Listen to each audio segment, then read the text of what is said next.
কিশোরগঞ্জ শহরের ৩২ গোপীনাথ জিউর আখড়ায় শারদীয় দুর্গাপূজা মণ্ডপের সবগুলো প্রতিমা ভেঙে ফেলেছে দুর্বৃত্তরা।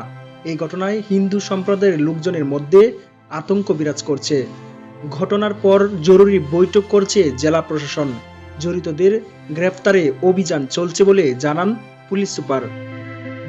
বৃহস্পতিবার ৩ অক্টোবর ভোর রাতে জেলা শহরের ৩২ এলাকার শ্রী শ্রী জিউর আখড়া প্রাঙ্গণে গোপীনাথ সংঘের পূজা মণ্ডপে হামলা চালায় দুর্বৃত্তরা।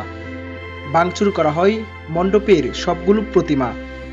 স্থানীয়রা জানান, শারদীয় দুর্গোৎসব উপলক্ষে শ্রী শ্রী গোপীনাথ জিউর আখড়ায় দুর্গা প্রতিমা বানানোর কাজ চলছিল।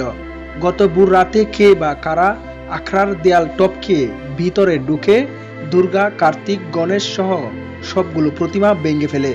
খবর পেয়ে সকালে জেলা প্রশাসক ফুজিয়া খান, পুলিশ সুপার মোহাম্মদ হাসান চৌধুরী ও সেনাবাহিনী ঘটনাস্থল পরিদর্শন করেছেন। এই ঘটনায় জড়িতদের গ্রেফতার করে দৃষ্টান্তমূলক শাস্তির দাবি জানিয়েছেন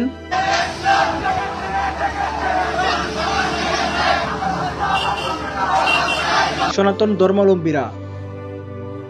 পুলিশ জানায়, কিশোরগঞ্জের এই আখড়াটিতে প্রথমবারের মতো দুর্গার প্রতিমা বানিয়ে পূজার আয়োজন করা হচ্ছে।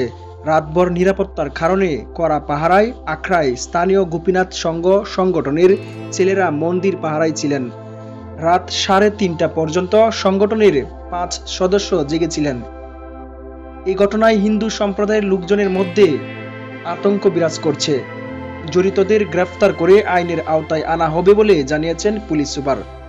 জেলা পূজা উদযাপন পরিষদের সভাপতি নারায়ণ দত্ত প্রদীপ জানান, কিশোরগঞ্জে সবসময় সাম্প্রদায়িক সম্প্রীতি বজায় থাকে। এটি দুর্বৃত্তদের কাজ। পূজার আগ মুহূর্তে যারা এই রকম ন্যাক্কারজনক ঘটনা ঘটিয়েছে তাদের অবিলম্বে আইনের আওতায় আনতে হবে।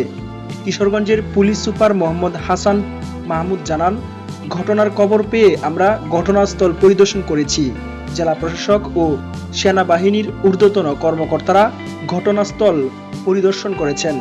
এই ঘটনায় জড়িতদের ধরতে মাঠে নেমেছে পুলিশ। তাদের চিহ্নিত করার চেষ্টা চলছে। আশেপাশে সিসিটিভির ফুটেজ সংগ্রহ করা হচ্ছে। এই ঘটনায় যারাই জড়িত থাকুক তাদের ছাড় দেওয়া হবে না।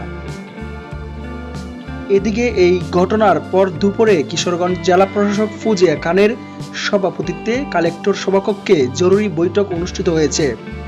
পুলিশ সুপার, সেনাবাহিনী ও র্যাব সহ প্রশাসনের ঊর্ধ্বতন কর্মকর্তারা এতে অংশ নেন। সবাই প্রতিমা ভাঙচুরের সাথে জড়িতদের গ্রেফতার করে আইনের আওতায় আনার জন্য দাবি জানান হিন্দু সম্প্রদায়ের নেতারা। এই ঘটনার পর জেলার সবগুলো পূজা মণ্ডপে নিরাপত্তা ব্যবস্থা জোরদার করা হয়েছে বলে জানান জেলা প্রশাসক। ইনশাআল্লাহ এবং তাদের সর্বোচ্চ শাস্তি নিশ্চিত করার জন্য যেটা করার কথা সেটা এখান থেকে হবে।